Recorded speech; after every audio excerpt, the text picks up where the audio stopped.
Hola, soy Andrés Cañizales. Les doy la bienvenida a Los Puntos a las IES, nuestro programa semanal de Diario de Cuba. Hoy hablamos sobre el papel, sobre el rol de la izquierda latinoamericana ante la crisis que se registra en Venezuela posterior a las elecciones del 28 de julio.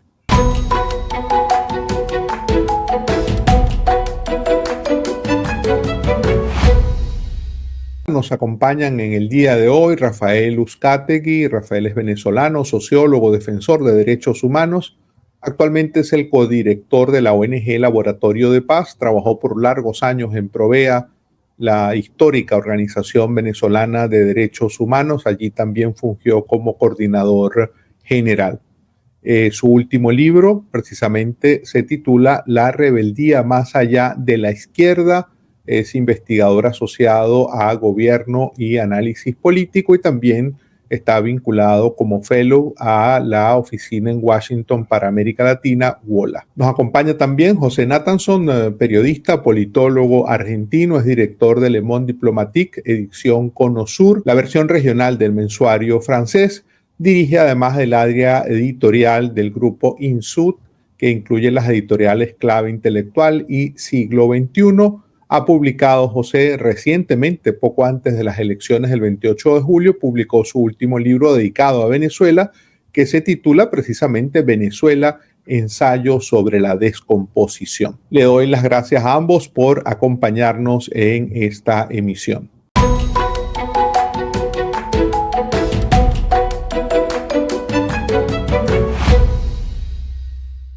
Comienzo por preguntarle a José Nathanson, el libro que publicaste recientemente sobre Venezuela previo a las elecciones, ya habías identificado una serie de señales sobre lo que catalogas de descomposición, erosión del chavismo en el poder en Venezuela. Partiendo de que ya venías estudiando el tema venezolano, ¿te sorprendió lo ocurrido en las elecciones del 28 de julio? ¿Era previsible esperar un triunfo opositor en esas elecciones? Y te remato con esto, es una gran pregunta. ¿Se esperaba de alguna manera o se podía pronosticar lo que efectivamente ha ocurrido de que Nicolás Maduro no haya aceptado los resultados electorales? A ver, bueno, hola Andrés, hola Rafael, un gusto, muchas gracias por la invitación. Voy a tratar de ser breve, así conversamos todos. Yo empecé a escribir el libro y a interesarme sobre Venezuela, si bien por un motivo u otro voy yendo al país de ustedes hace muchos años, hace no sé, 4, 5 años, 6 años, y lo empecé a seguir más en el día a día, a viajar, a hablar con amigos, a hacer fuentes, contactos y demás. Yo veía el proceso de decadencia, de declive socioeconómico, pero también el giro autoritario que iba adquiriendo progresivamente el régimen de Maduro. Me ponía bastante nervioso, tenso o incómodo la posición de buena parte de la izquierda latinoamericana frente a ese giro autoritario, que desde mi punto de vista oscilaba entre un apoyo irreflexivo y hacerse el tonto, digamos, y con la idea de iluminar ese punto oscuro, ese punto ciego que es Venezuela para la izquierda latinoamericana, escribí el libro. ¿Me imaginaba que la oposición podía obtener un buen resultado? Me imaginaba. No me imaginaba nunca que la reacción del gobierno iba a ser de una torpeza semejante, porque hasta ahora es cierto que el chavismo había cometido un montón de barrabasadas institucionales, había atacado diversos derechos, había vulnerado todo tipo de garantías, había ido contra los poderes republicanos, había hecho un montón de cosas. Ahora, robarse una elección presidencial así, hasta donde yo puedo ver, no lo había hecho con esta magnitud, digamos. Me parece que, bueno, ahí después, si quieren, podemos analizarlo, pero hubo una serie de errores de cálculo del propio gobierno que lo llevaron a tener que hacer esto sobre la hora e improvisadamente, ¿no? Que es como muchas veces el chavismo resuelve sus problemas. Entonces, respondiendo en breve a tu pregunta, veía un proceso de giro autoritario, de decadencia, de descomposición, que es justamente el título de mi libro. No me imaginaba que podía sintetizarse o explotar en un hito de estas características. Ahora voy con Rafael Uzcategui. Rafael, también publicaste un libro que fue una suerte de llamado a la izquierda para que se deslindara del gobierno de Nicolás Maduro. De hecho, al comentar tu libro, Mario Vargas Llosa dijo que debía evitarse con Venezuela que se repitiera el efecto Sartre en relación a lo ocurrido con la intelectualidad progresista y Cuba en los años 1960. ¿Por qué escribiste este libro y cómo se conecta con esta discusión que envuelve hoy a Venezuela? Bueno, como tú recordaste, yo, tengo una amplia trayectoria en la defensa de los derechos humanos. De hecho, tuve 17 años en una ONG que tiene cierto reconocimiento internacional, que fue Provea. Y nosotros durante mucho tiempo estuvimos alertando sobre la deriva autoritaria, primero del gobierno de Hugo Chávez y después de Nicolás Maduro. Y fuimos víctimas de la incomprensión, incluso de la estigmatización de nuestros propios colegas, ¿no? Que decidían no creernos lo que le estábamos contando, sino incluso hasta intentaban corregirnos frente a lo que ellos pensaban era, digamos, una gran esperanza para América Latina y para la humanidad, ¿no? Entonces, yo creo que esta situación intelectualmente para mí llegó a un límite en el año 2017, cuando nosotros exigimos solidaridad frente a las personas que estaban siendo asesinadas, y lo que conseguimos fue el silencio, ¿no? Fue el silencio, salvo excepciones notables. Y yo necesitaba darme, para mi tranquilidad mental, una explicación de toda esa falta de solidaridad.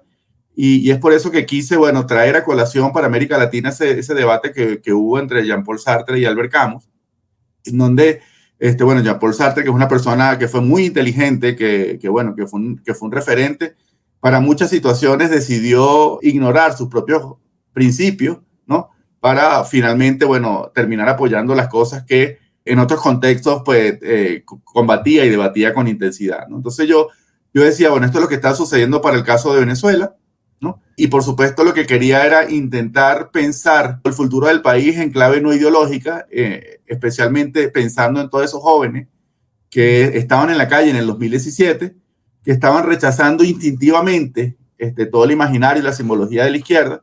Y un poco lo que yo les quería decir, no importan las etiquetas, los principios de la justicia social, de combate a la pobreza, de la igualdad de oportunidades, no pertenecen a ninguna franquicia ideológica, y es por eso el título del libro.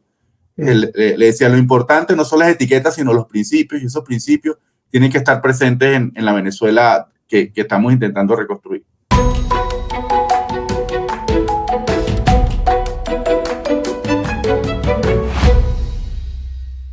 Ahora le pregunto a José Nathanson sobre lo que ha ocurrido con posterioridad al 28 de julio, lo que ha ocurrido en Venezuela, pero leyéndolo desde el contexto latinoamericano. Ha resultado llamativo para muchos que tres gobiernos que podemos catalogar de progresistas, como son México, Colombia y Brasil, con distintos énfasis, emergen como actores externos que tratan de encontrar una salida a lo que sucede dentro de Venezuela.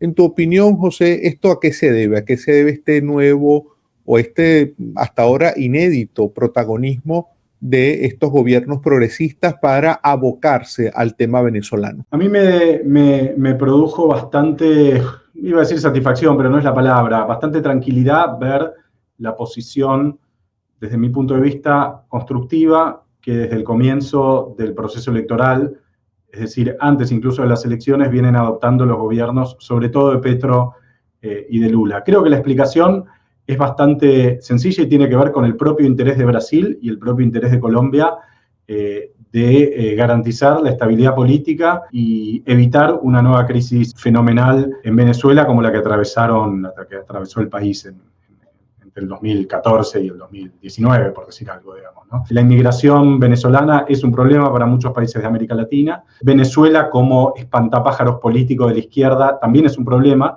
porque hemos visto como todas las derechas regionales usan a Venezuela como gran argumento de ataque a la izquierda. El riesgo es la venezolanización, así como en su momento era la cubanización, digamos.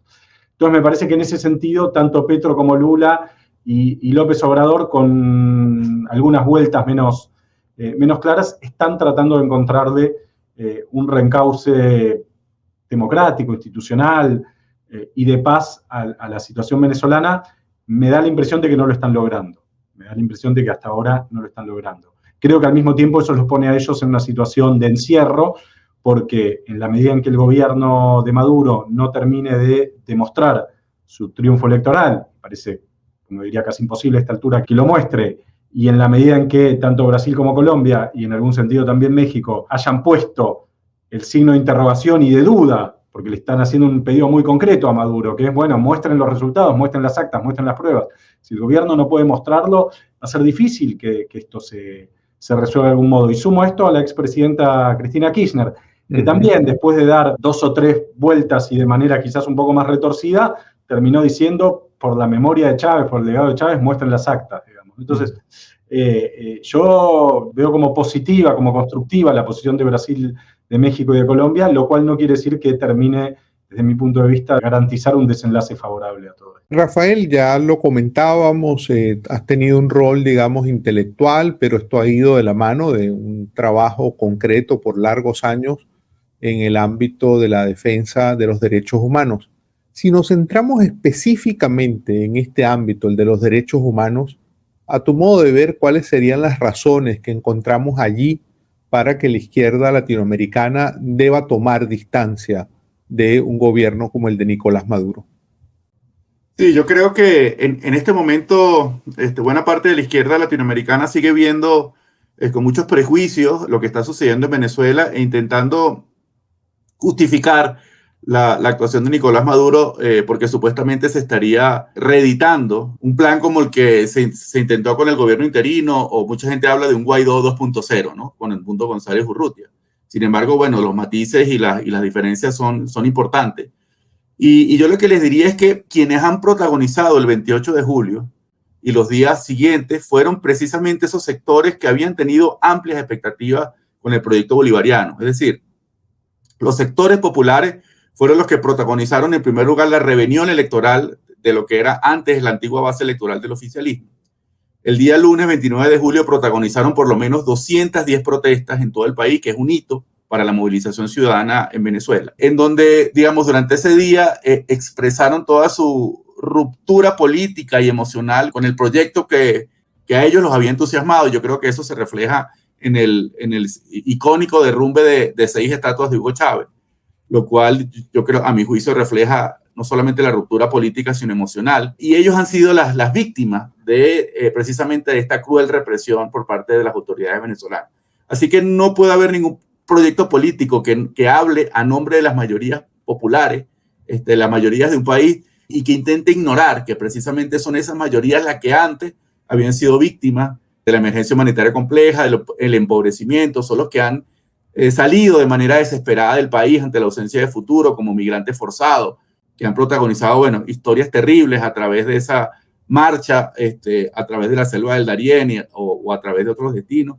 Y los que ese día se expresaron, a pesar de todas las constricciones y todos los mecanismos de supervisión y control, y los que han venido protagonizando las manifestaciones en estos días. Entonces, yo lo que diría es que a esos compañeros que hagan una mirada horizontal sobre el conflicto venezolano, que no solamente se queden con las tensiones que hay entre las élites, entre Nicolás Maduro de un lado y la cúpula del gobierno, y de María Corina Machado del Mundo González del otro, sino que no se queden solamente con esa mirada vertical, sino que también practiquen la mirada horizontal y vean cuáles son las demandas precisamente de esos sectores mayoritarios del país.